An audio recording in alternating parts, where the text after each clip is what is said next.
Hello everyone, welcome back to Rob and Marvy's channel. Hey, today I want to talk about two different things, mainly because they've come up recently, and actually several of our subscribers have posted questions about them. And the first one is, what do you do when you're sick? What happens when you're sick? Where do you go? How do you get better?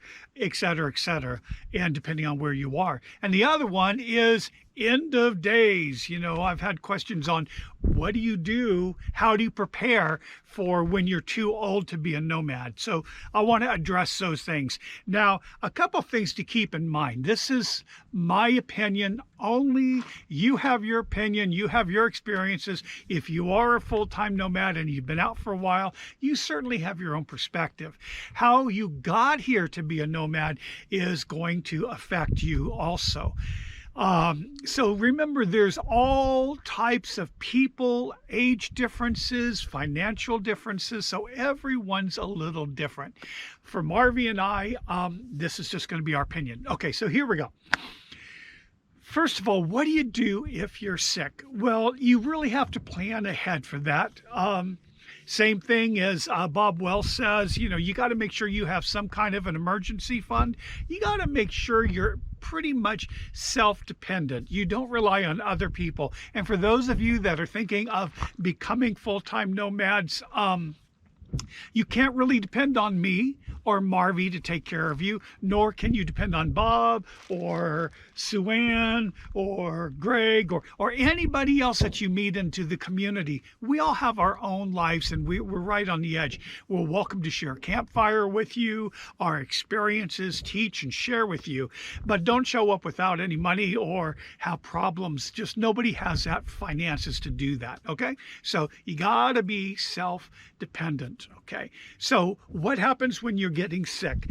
Most of the people I know, and what I have done was I have chosen Nevada as my home state for several reasons. They've got a great Medicaid plan. You don't pay state taxes. And it's more importantly than anything really is that it's centered right in the area where I travel. I do not have a desire to spend a lot of my time on the East Coast, where it's very hard to find free camping. Out west here, there's so much. And Nevada is right in the middle of that. So if you get sick, you are very close to where your state, most of the time states, you need to be in your state for your full medical coverage. And so for us, we're only maybe 10 or 12 hours away at the most from the Nevada border, where we can get free medical care based on our medical plan. So what I would suggest is, first of all, make sure whatever medical you have is going to be covered if you're out of state, or that you can get to it. Otherwise, it could be rather expensive for you. For example, Marvy just had pneumonia. We were down by the Mexican border south of Tucson, and for about 10 days, her cough just got progressively. And what we had to do was we had to get back up to Nevada. I just realized it's not life-threatening or anything that would qualify for us to have medical treatment that's covered under insurance outside of the state of Nevada. So she woke up about 2 in the morning, really having a difficult time breathing. And so I just decided, yeah, we have to get back. So we drove 5 hours back to Vegas. And the next morning when the doctor's office opened, we were right there. So in extreme situations where you need to be, you have to plan ahead. Now, again, for a lot of people who have Medicaid or medical insurance, wherever you are, if it's a life-threatening situation, your insurance will cover it if it's out of state. And so that's the number one thing that you have to do, is you have to make sure that whatever insurance or coverage is in the state close to where you're going to be able to get to. And that's something that's really important. You never know when something is going to happen. As far as just being sick, it's not fun being sick in a van or in an RV. An RV is a lot nicer, but it's just not that much fun. Also, for many of you, I'm lucky because Marvy and I travel together, and so one can take care of the other.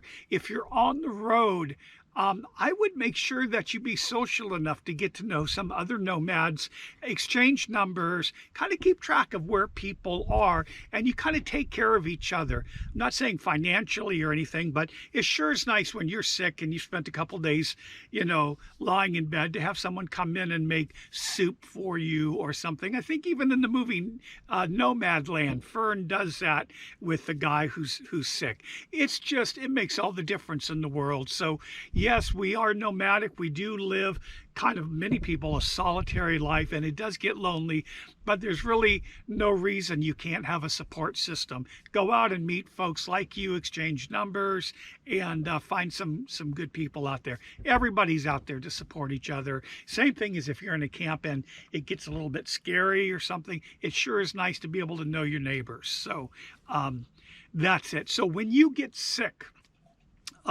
again, stay where you want to be, close to a state, and understand your medical situation and how you can take care of that.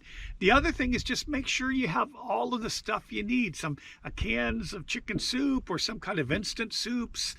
Make sure you're fully hydrated. Get good blankets and be warm. Let somebody know where you are. And again, the majority of nomads actually have family and relatives that they may not get along with, but in a pinch, you can go to their houses, okay? But for those of us who don't always have that, we're pretty much on our own. Now, I'm really fortunate because as Marvy got progressively worse, like I said, I had a friend who reached out and put us up in a hotel for about a week. That doesn't happen every day, and I don't expect that to happen next time either. It was just a great gift.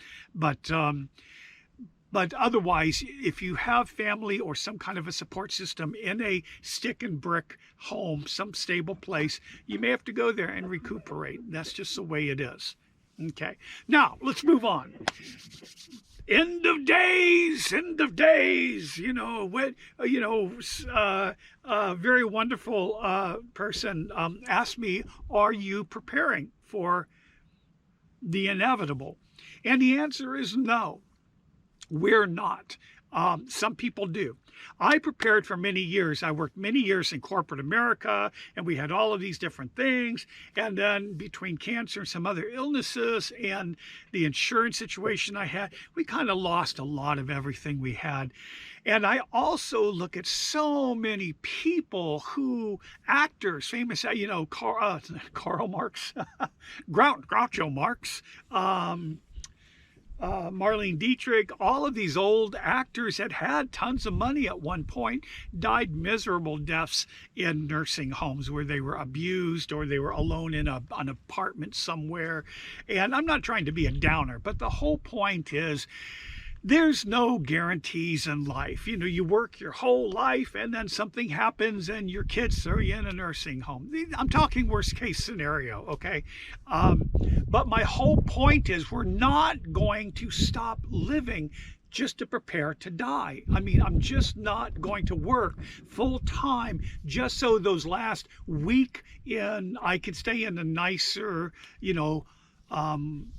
place in a hospital or where hospice just right before I die, so I'm a little bit more comfortable. That's just not important to me. What's more important is those last 10 years where I'm out really embracing life and we're living our lives. And we know the end may not be as comfortable as we want, but it's really a fair price to pay for us. Now, maybe not for you. If it's not, put a little money in a nest egg, make some funeral arrangements or cremation arrangements before you get sick and get ready to die, and put that away for you.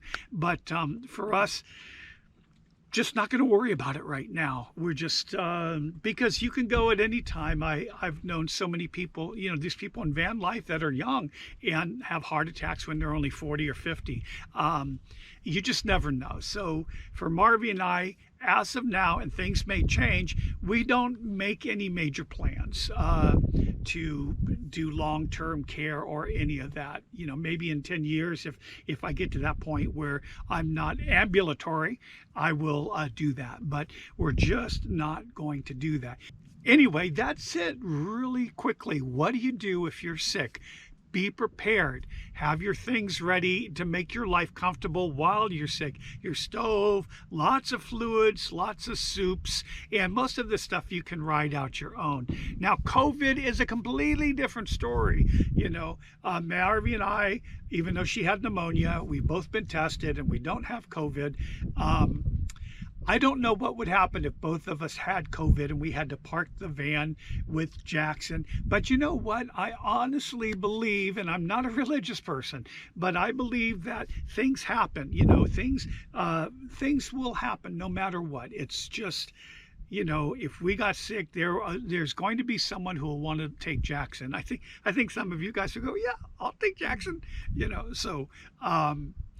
You know, we just don't worry about that. We feel it's more important as nomads to live in the moment, not live in fear, and stay positive and enjoy our lives. So I hope that little snippet of health and our perspective on how to be healthy helps out for you. Oh, and of course, about how to be healthy is eat healthy food, have a healthy attitude, and walk around and get a little exercise. Even if you're just someone who doesn't like exercise, go for that 10-minute walk or 15-minute walk, usually after a big meal, and it's going to help you immensely. But the biggest one is have a great attitude. On days like this where it's sunny, just enjoy it, okay?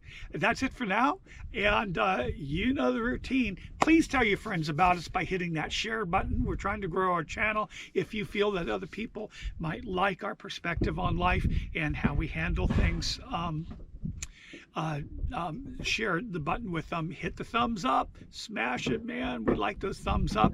And again, make any of the comments you want down below. We love reading your comments. I do answer almost every single one, unless it's kind of a negative, nasty one. Then I either delete it or I just ignore it. So, okay, that's it for now, guys. See you down the road.